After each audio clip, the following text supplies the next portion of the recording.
The area saw it. The police saw it. Sergeant Newell Schneider of the Sheriff's Office remembered it well enough to draw it.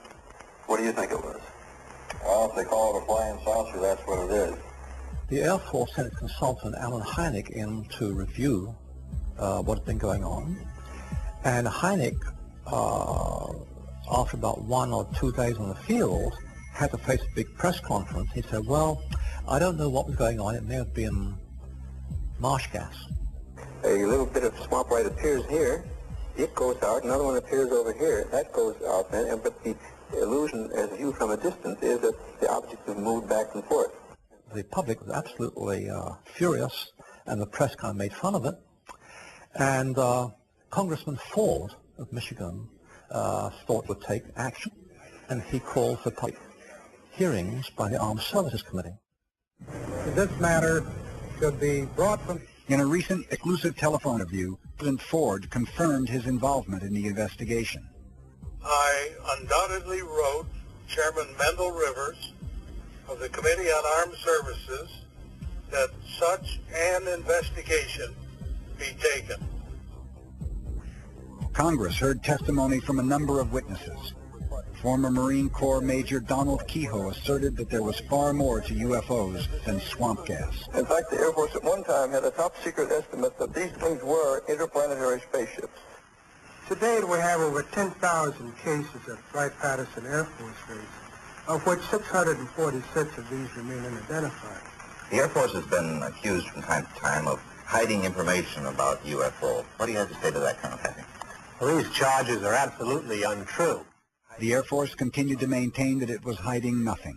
And we've always honored accredited media when they want to investigate a given specific sighting. There's nothing to hide. There's nothing to hide at all. Now, this is not an attack on the Air Force spokesman or the project spokesman. They are simply following orders to explain away all UFO sightings as quickly as possible when they become public and deny that UFOs really exist. So it was pressure from Congress that led to the study. It ended up not being an open study. It was a few days long. It ended up by being a project given to the university that lasted 18 months. In an effort to maintain a neutral investigation, it was assigned to the University of Colorado. The university gathered a team of 11 eminent scientists. They were to analyze and make public their conclusions of the most compelling UFO cases. As reported in the 1968 feature article published by Look magazine, the university study was doomed from the beginning.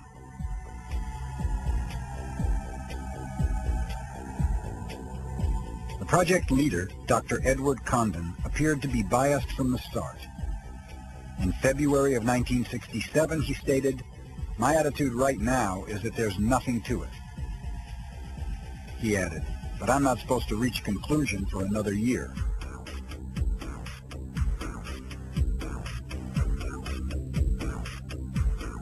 The Look article goes on to describe how 2 scientists were fired over a leaked memo written by one of the project's managers. This memo dictated what the project's conclusions were to be before the project even started. The leaked memo read, "The trick would be, I think, to describe the project so that to the public it would appear a totally objective study, but to the scientific community would present the image of a group of non-believers trying their best to be objective, but having an almost zero expectation of finding a saucer." When Representative J. Edward Roosh read the leaked memo and all the controversy published by Look magazine, he urged Congress to take over the investigation because he challenged the objectivity of the study. His plea was ignored. Left unchecked, the project chairman announced the conclusions to the anxiously waiting press. Dr. Condon stated that nothing has come from the study of UFOs that has added to scientific knowledge. It is not a fair and accurate summary of the body of the report, which a summary should be. 3 decades later, Dr. Peter Stoic, an astrophysicist from Stanford University, takes a close look at some of the case studies never mentioned in Condon's summary. The Condon report is really a complex document. If you're looking for what they thought were wild goose chases, you'll find those. If you're looking to see whether there are any intriguing cases that were really challenges to the staff, you'll find them. And if you want to see whether the staff thought anything was what they call, quotes, a real UFO, you'll find that too.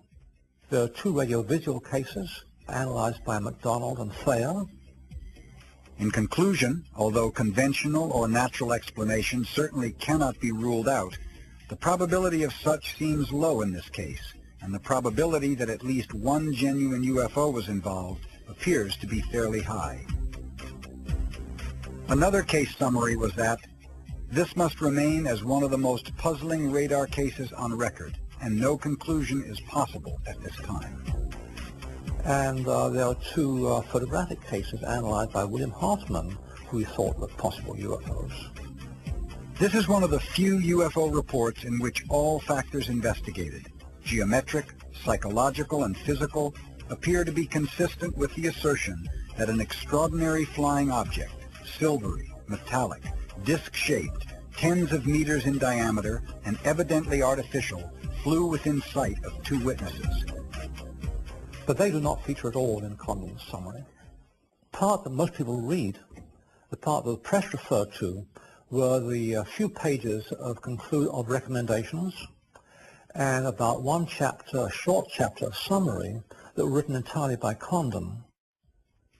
While the panel of scientists conducted an objective investigation as requested by Congress, the project leader appeared to have ignored the data and asserted that there was nothing to the UFO phenomena. On December 18, 1969, the New York Times quoted Dr. Condon saying it was a bunch of damn nonsense and that he was sorry that he ever got involved with such foolishness. Condon's 30-year-old conclusions are still being used today as a benchmark to prevent further official scientific investigation.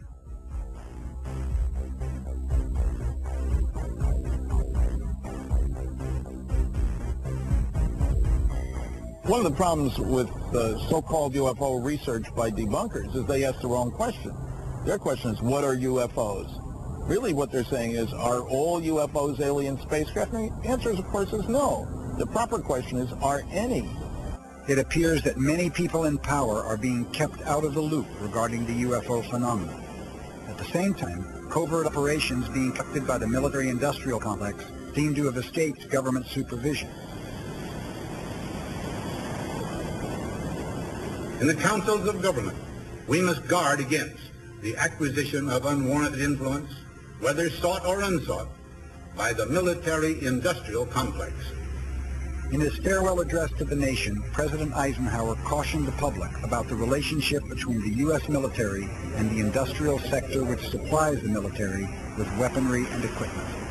Eisenhower felt that if gone unchecked, the military-industrial complex would become too powerful. The potential for the disastrous rise of misplaced power exists and will persist. We must never let the weight of this combination endanger our liberties or democratic processes. But I think he was telling us the military-industrial complex will stick you in the back if you are not totally vigilant. And I think he felt like he had not been vigilant. I think he felt like he trusted too many people. Brigadier General Stephen Lovkins served under President Eisenhower in the White House Army Signaling Agency. He recalls Eisenhower's concern with the military-industrial complex. He realized that he was losing control. He realized that the phenomenon of whatever it was that we were faced with was not going to be in the best hands, and those were the, as far as I can remember, that was the expression that was used. It's not going to be in the best hands.